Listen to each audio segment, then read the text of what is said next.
ভগবান শ্রীকৃষ্ণের 16,108টি স্ত্রী। অনেকেই এই বিষয়টা নিয়ে অনেক বিকল্প তৈরি করে। আবার অনেক ধর্মের লোক বলেছেন শ্রীকৃষ্ণের নাকি চরিত্র খারাপ, আর যার চরিত্রই ঠিক নেই সে আবার কিসের ভগবান, কিসের বা ঈশ্বর। কিন্তু কেন এর পেছনে থাকা আসল কারণটাই বা কী? কেন তার 16,108টি স্ত্রী? চলুন জেনে নেওয়া যাক এই ভিডিওটার মাধ্যমে। চ্যানেল বা পেজে নতুন হলে ফলো বা সাবস্ক্রাইব করতে কিন্তু একদমই ভুলবেন না। আসলে সমাজে নারী সম্মান রক্ষা করার জন্যই শ্রীকৃষ্ণের এই বহুবিবাহ। আদতে রুক্মিণী সত্যভামা সহ তার মোট 8জন স্ত্রী ছিল, কিন্তু সে সময় নরকাসুর নামে এক অসুর 16,100 জন অবিবাহিত যুবতীদের ওপর অত্যাচার করে তাদের নিজেদের যৌনদাসী করে রেখেছিলেন। এই নরকাসুরের পিতা ছিলেন বরাহর এবং মাতা ছিলেন ভূদেবী অর্থাৎ পৃথিবী মা।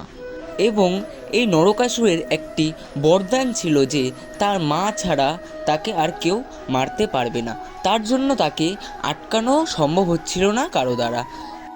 নরকাসুরের আসল ইচ্ছে ছিল স্বর্গ, ভূমি আর নরককে সে তার নিজের আয়ত্তে করে রাখবে, সব জায়গাতে যেন তার নাম এবং তাকেই সবাই পুজো করে।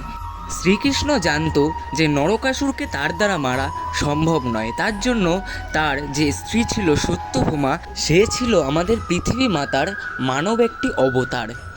তাকে নিয়ে সে নরকাসুরের ওপর অ্যাটাক করে।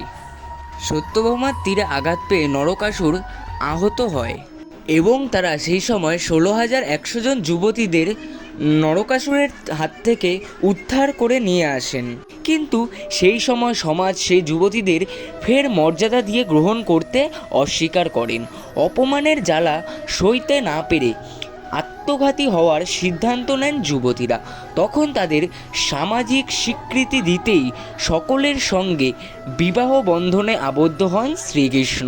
যারা এখনও ঠিক সত্যটা জানে না তাদেরকে ভিডিওটা শেয়ার করুন, ভালো লাগলে লাইক করুন। হরে কৃষ্ণ।